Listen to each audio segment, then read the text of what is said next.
लेकिन मेरा एक छोटा सा प्रश्न है, आप भी चाय बागान से उभर के आते हैं, हम भी चाय बागान से उभर के आते हैं, लेकिन भारतवर्ष विकास की तेजी रफ्तार पर चल रहा है, यह भी खुशी की बात है। नरेंद्र मोदी की नेतृत्व में भारत विश्व गुरु बनने जा रहा है, यह भी सही है। लेकिन छोटा सा बात है कि हमारे चाय बागान विश्व गुरु की जगह पर विश्व गुलाम क्यों बनने जा रहा है, यही प्रश्न है हमारा। লাস্ট কয়েকদিন থেকে একটা জিনিস নোটিস করা গেছে যে আপনার মানে ডক্টর হিমন্ত বিশ্ব শর্মার লগে কোনো কন্ট্যাক্ট বা এই ধরনের কোনো কিছু দেখা যায় না। তো এটা মানে জনতা এটা জানতে চাই যে আপনারা দুজনের মধ্যে রিলেশনও কিটা একটা গ্যাপ আই গেছে নি, আর যদি আয় তো এটার কারণটা কিটা।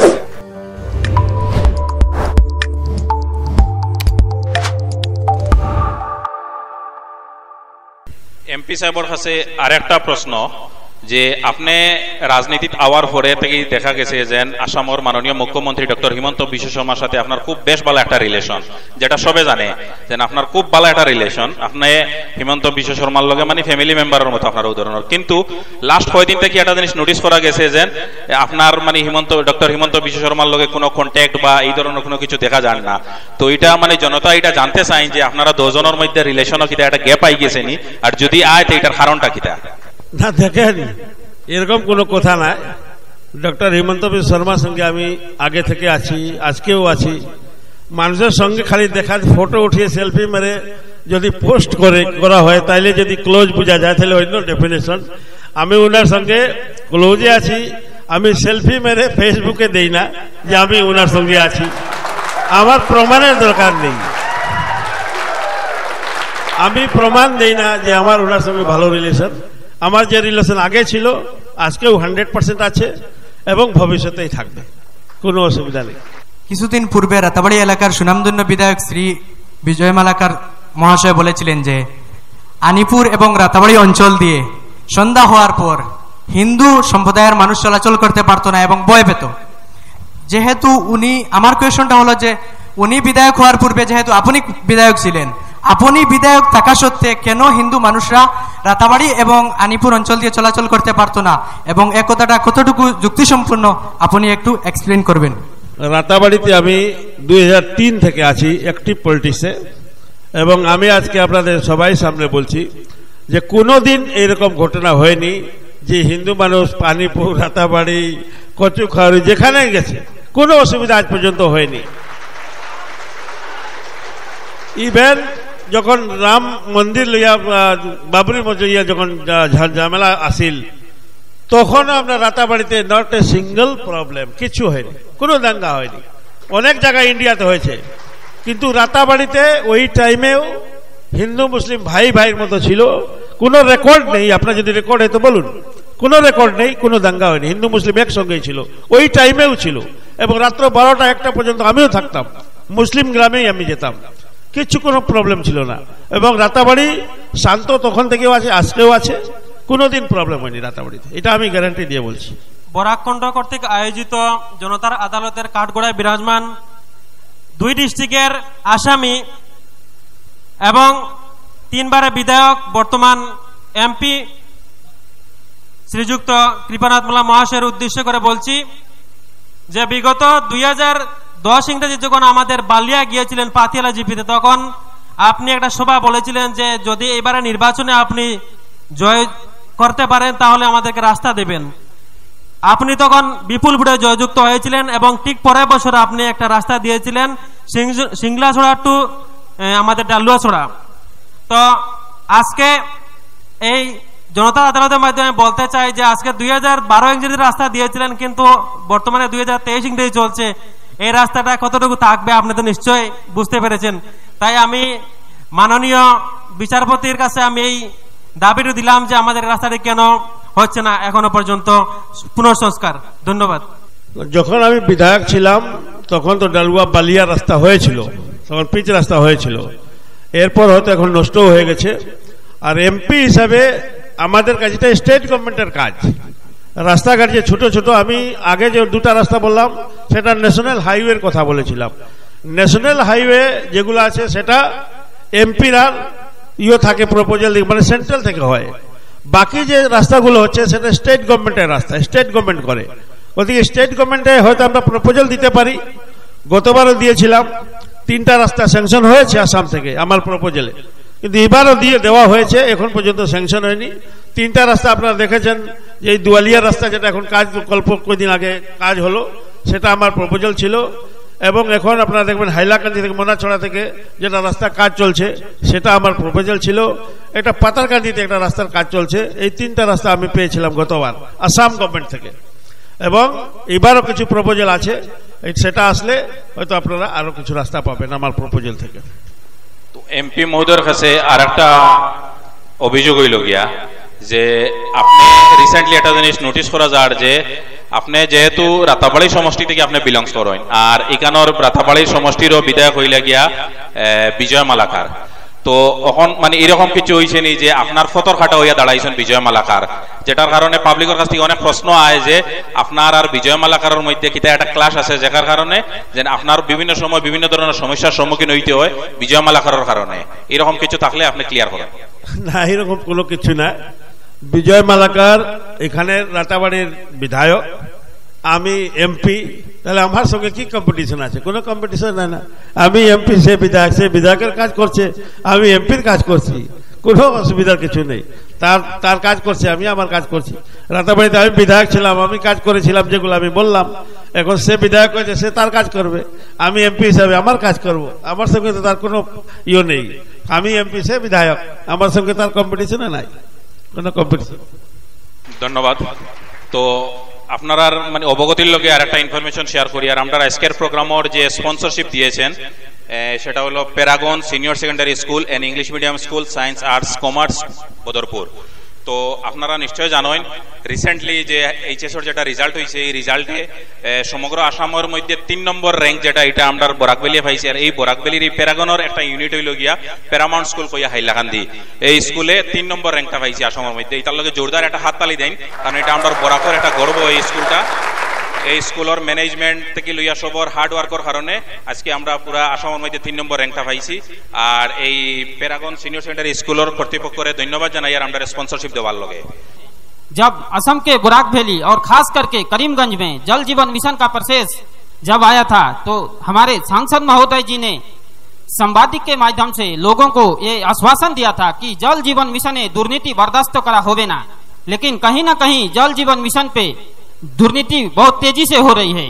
तो इस विषय पे हमारी सांसद महोदय जी क्या कहना चाहेंगे? और उदाहरण के लिए दुर्लभचौड़ा ग्राम पंचायत के अंतर्गत मुकामचौड़ा या सिपाचौड़ा कई ऐसे परिवार हैं, 100 सैकड़ों 200 परिवार ऐसे हैं जो आज भी शुद्ध पानी से वंचित हैं। तो संवादिक के माध्यम से एक बार सांसद महोदय जी को दृष्टि आकर्षण करने के लिए सोशल मीडिया पे दिया गया था, लेकिन इस विषय पे सांसद महोदय जी अभी क्या कहना चाहेंगे? धन्यवाद।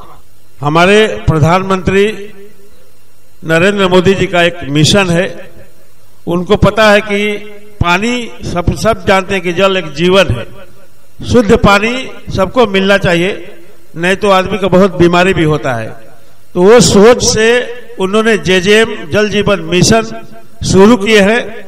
और वो बोले कि सबके घर में, पहले देखते थे कि रास्ते पे पानी था, एक टेप था, तो वहां पे लाइन पकड़ लेती थी, 10, 12, 20, 50 आदमी का लाइन पकड़ा हुआ था पानी लेने के लिए।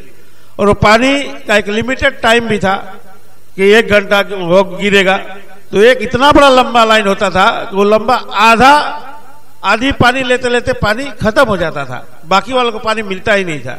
और पानी बहुत इंपॉर्टेंट चीज है जीवन में, इसलिए वो जल जीवन मिशन का प्रोजेक्ट लिए हैं। और बोले कि सबके घर घर में नल से पानी देंगे, पर रास्ते पे आके पानी लेने का जरूरत नहीं है, आपके घर में नल से पानी जाएगा, वहां से लीजिए। और इसका ये मिशन पर काम चल रहा है, जोरों से चल रहा है।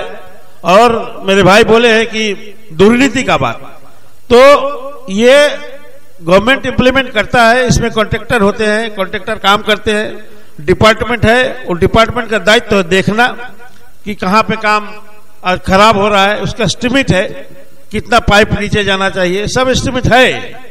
तो ये डिपार्टमेंट को देखना चाहिए, एक नंबर। दूसरा, पब्लिक को भी देखना चाहिए।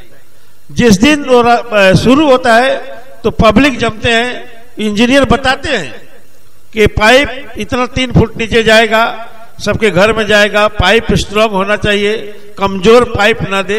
कमजोर पाइप देने से फट सकता है। तो ये मैं एक एमपी होके इतना बड़ा जो इलाका है, हजारों हजारों जेजेएम का काम चल रहा है, तो पर्सनली मैं तो उतना देखना मुश्किल है, देख नहीं पाऊंगा। कहीं कहीं पे कंप्लेन है, आप लोग भी देखिए और कंप्लेन दीजिए, हम लोग को इंजीनियर को बताइए, उसको रेक्टिफाई 100% करेंगे। उसमें दुर्नीति बर्दाश्त नहीं होगा। मैं उस दिन भी बोला था, आज भी बोल रहा हूं कि कोई कॉन्ट्रैक्टर गड़बड़ कर रहा है, मुझे भी बताइए, इंजीनियर को बताइए, हम उन पर एक्शन लेंगे, उस पर एक्शन होगा जरूर। ये मैं आज भी बोल रहा हूं। তো এমপি সাহেবের কাছে আর একটা অভিযোগ যে আপনি একজন সাংসদ, তো এরপরে আপনি সাংসদ হওয়ার আগে আপনি ডেপুটি স্পিকারও আসলা, 3 বারের বিধায়কও আসলা। আপনার পলিটিক্যাল ক্যারিয়ার দেখা গেলে অনেক লম্বা ক্যারিয়ার, আর আপনি একদিন থেকে আরেক দিন মানে উপরের দিকে যাইরা। তো আপনার যে লাইফস্টাইল যেটা, যে আপনার অতটুক প্রোটোকল থাকার পরেও আপনি একদম সিম্পলি তখন কোনো সময় একটা হাফ প্যান্ট লাগাইয়াও আপনি বাজারও যাইন গিয়া, কোনো সময় একটা গামছা ভিন্দিয়াও কোনো মানুষ সমস্যা থাকলে আপনি যাইন গিয়া, গেঞ্জি টি শার্ট ভিন্দিয়া আপনি বাইরে হয়ে যাইন, দোকানও গিয়া চা খাওয়াত হয়ে যাইন, একদম সিম্পল মানুষের মতো আপনি চলাফেরা করেন। তো এটা আপনি মানুষ দেখাইয়া করেন নিনা, মানে আপনার মানে অ্যাকচুয়াল লাইফস্টাইল ওরকম। তো কিছু কিছু মানুষ হইতে কইন যে এটা মানুষের সিম্পেথি গেইন করার লগে আপনি এটা মানুষ দেখানির লগে একদম সিম্পল ওই আপনি থাকেন, ওটা আপনি ক্লিয়ার করেন না। দেখুন, আমার লাইফ স্টাইল এরকম, আমি এটা চেঞ্জ করতে পারি না। এবং আমি একটা কথা ভাবি যে আজকে এমএলএও ছিলাম, এমপি হয়েছি, এটা পোস্ট কিন্তু পার্মানেন্ট না। আমরা যে পোস্টে আছি এটা পার্মানেন্ট পোস্ট না, 5 বছরের জন্য থাকে, এরপরে আবার টেস্ট দিতে হয়। টেস্ট যদি পাস করেন আবার ওই চেয়ারে বসবেন। আমি 3-4 বার টেস্ট পাস করেছি এবং এই চেয়ারে আছি। একবার আমি এই জিপির প্রেসিডেন্টও ছিলাম, মানে ওটাও আমার একটা টেস্ট ছিল। এরপর 3 বার বিধায়ক, 3 বার টেস্ট হলো। এমপিতে আবার টেস্টে পাস করেছি, এমপি হয়েছি। কিন্তু আমার পার্মানেন্ট তো না পোস্ট, এটা চলে যাবে। অনেক এমপি এমএলএ আমিও দেখেছি যে অনেক লাইফ স্টাইল অনেক চেঞ্জ হয়ে যায়, মানুষের সঙ্গে কথাবার্তা এগুলো অনেক চেঞ্জ হয়ে যায়। আমার চেঞ্জ এই কারণে আমি করি না, কোনোদিন করবও না লাইফে। কারণ যখন এই সিট থেকে আমি নেমে যাবো, আমি বলছি পার্মানেন্ট না, যেদিন আমি থাকবো না ওদিন তো আমি সিম্পলই থাকবো। তো এমপি হয়ে কেন স্টাইল করবো? তো আমার পুরো লাইফটা এইরকম চললেই ভালো, ওদিকে আমি এরকম চলি। এবং আরেকটা কথা আছে, এমপি বানিয়েছে সাধারণ জন্য সাধারণ। আমার তো অন্য ইয়ে নাই যে আমি আমার আজকে আইএস অফিসার যে হয়, পড়াশোনা করে পরীক্ষা দেয় আইএস এর, পাস করলে আইএস অফিসার। আজকে আমার জাজ বসে আছেন, উনি নিজের পড়াশোনায় ইন্ডিভিজুয়াল ডেভেলপমেন্ট করেছেন, যার জন্য আজকে উনি ওই চেয়ারে বসে আছেন। আমার কিন্তু আমি যে জায়গাতে আছি, আমার ইন্ডিভিজুয়াল ডেভেলপমেন্ট এটা না, এটা হচ্ছে পাবলিকের দান।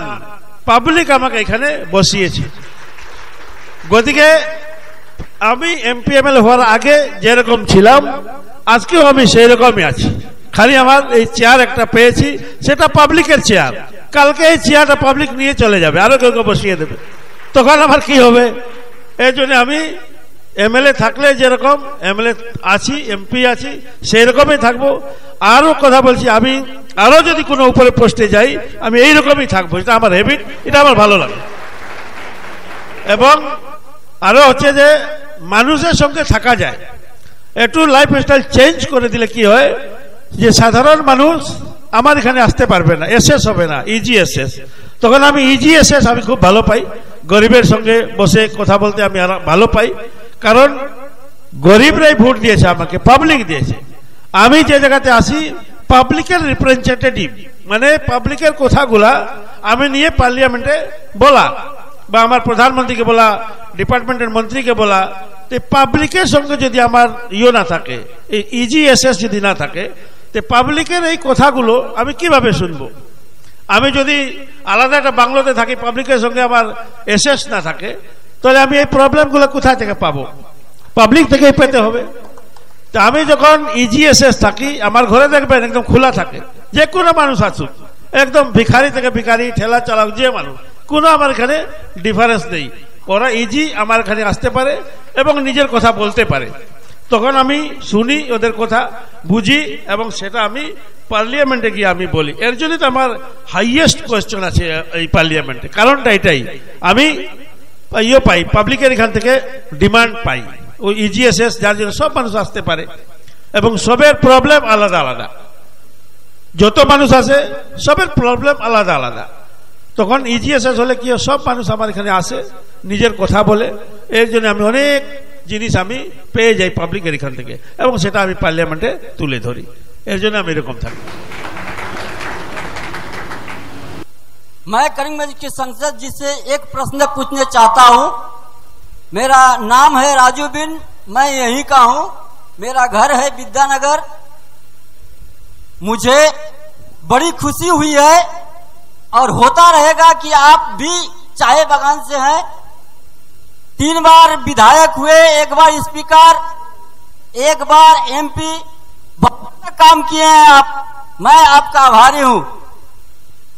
लेकिन मेरा एक छोटा सा प्रश्न है, आप भी चाय बागान से उभर के आते हैं, हम भी चाय बागान से उभर के आते हैं, लेकिन भारतवर्ष विकास की तेजी रफ्तार पर चल रहा है, यह भी खुशी की बात है। नरेंद्र मोदी की नेतृत्व में भारत विश्व गुरु बनने जा रहा है, यह भी सही है। लेकिन छोटा सा बात है कि हमारे चाय बागान विश्व गुरु की जगह पर विश्व गुलाम क्यों बनने जा रहा है, यही प्रश्न है हमारा। ऐसा बात नहीं है कि बागान में भी जो डेवलपमेंट नरेंद्र मोदी जी कर रहे हैं भारतवर्ष के लिए, ये तो सही है। सबको पता है कि पहले भारत के प्रधानमंत्री जितना होते थे वो अमेरिका जाने से 3 दिन 4 दिन लगता था प्रेसिडेंट के अपॉइंटमेंट लेने में। आज के प्रधानमंत्री जाते हैं तो पहले से ही अमेरिका का प्रधानमंत्री एयरपोर्ट पे बैठकर रिसीव करने के लिए बैठे रहते हैं। तो ये तो हम लोग का गर्व की बात है कि पूरा भारतवर्ष का नाम बहुत ऊपर आ गया है, नरेंद्र मोदी लेके आए हैं और ऐसा काम भी कर रहे हैं। उसी तरह बागान जो है हमारे असम के, ये बागानों पे भी बहुत डेवलपमेंट हो रहे हैं। पहले बागान में तो, जब मैं छोटा था तब का बात बता रहा हूं कि पहले बागान में तो रास्ता ही नहीं था, कोई रास्ता, पीडब्ल्यूडी का रोड बागान में नहीं बनता था, ना कोई पीने का पानी का व्यवस्था था, ना इलेक्ट्रिसिटी था, कुछ नहीं था। तो आज के डेट में एटलीस्ट ये घर सरकार का पीएमवाई जो प्रधानमंत्री आवास योजना है, ये भी नहीं था। तो बागान में तो बहुत चेंज हुआ, रास्ता घाट बन गया बहुत सारे बागान का, इलेक्ट्रिसिटी सबके घर घर पे मिल गया, जेजेएम के अंडर से पानी, पीने का शुद्ध पानी सबके घर में जा रहा है, इलेक्ट्रिसिटी फ्री कनेक्शन मिल गया, पीएमवाई घर मिला। पहले घर बागान मैनेजमेंट बनाता था, कच्चा घर, अभी तो हम सबको बागान के आदमी को पक्का घर मिल गया। और इसके साथ साथ हमारे मुख्यमंत्री ने फिर से और एक स्कीम दिया है बागान के लिए कि पीएमवाई घर तो पाएंगे ही, अब चीफ मिनिस्टर का एक घर दे रहे हैं, CMAY, ये चीफ मिनिस्टर आवास योजना, उसके मार्फत से बागान के आदमी, फिर ये भी घर बागान के आदमी को मिलेगा। पहले पढ़ाई के लिए स्कूल नहीं होते थे, स्कूल बागान मैनेजमेंट के अंडर से चलते थे, वो भी प्राइमरी, लोअर प्राइमरी, ऊपर का स्कूल नहीं था। अभी बागान में नया स्कीम आ रहा है कि अभी स्कूल बागान में मॉडल स्कूल खुल रहा है। अभी हमारे यहाँ भी खुला है, राताबड़ी, हमारे करीमगंज और हैलाकांडी में मैं खुद जाकर फाउंडेशन दिया था, कंप्लीट हो गया है, अभी पढ़ाई भी चल रहा है। तो बागान में स्कूल का भी डेवलपमेंट हुआ है। तो बाकी सबके साथ बागान का भी समान भाव से डेवलपमेंट हो रहा है, इसमें कोई दो मत नहीं है। धन्यवाद।